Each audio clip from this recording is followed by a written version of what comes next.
Hello दोस्तों, नमस्ते, प्रणाम। मैं हूँ किरण प्रजापति और एक लाचारी गीत गाने जा रहे हैं। कैसा लगेगा कमेंट बॉक्स में जरूर बताना और लाइक सब्सक्राइब करना ना भूलना। हेलो दोस्तों, नमस्ते, प्रणाम। और मैं हूँ सीमा मौर्य, मेरा चैनल है सीमा रंगत। और आप सबके बीच में एक लाचारी गीत लेके आई हूँ। कैसा लगेगा आप लोग कमेंट करके जरूर बताइएगा। आप जितने भी हमारे भाई बहन नए लोग प्लीज़ आप लोग सपोर्ट करिए दोनों बहन को। और ये लाचारी गीत कैसा लगा कमेंट करके जरूर बताइएगा। तो चलिए सुनाती हूँ।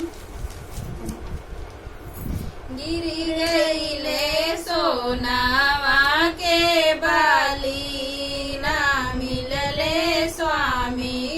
गिर गईले सोनावा के बाली, ना मिलले स्वामी। बागों में खोजली बगीचों में खोजली रामा। बागों में खोजली बगीचों में खोजली रामा। खोजियले ने बुला के यारी, ना मिलले स्वामी।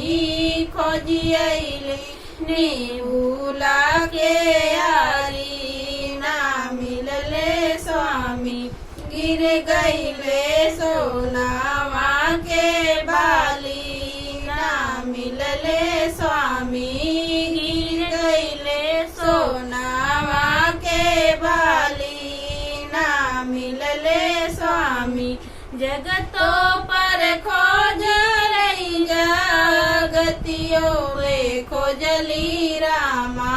जगतों पर खोजली जगतियों में खोजली रामा।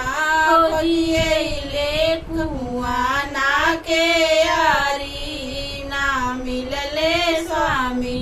खोजियले कुआं ना के यारी, ना मिलले स्वामी। गिर गईले सोनावा के बाली, ना मिलले स्वामी। गिर गईले सोनावा के बाली, ना मिलले स्वामी। सड़कों पर खोजली, सड़कियों पर खोजली रामा। सड़कों पर खोजली, सड़कियों पर खोजली रामा। खोजियली खेत खलिहनवा, ना मिलले स्वामी। खोजियले खेत खलिहनवा, ना मिलले स्वामी। गिर गईले सोनावा के बाली, ना मिलले स्वामी।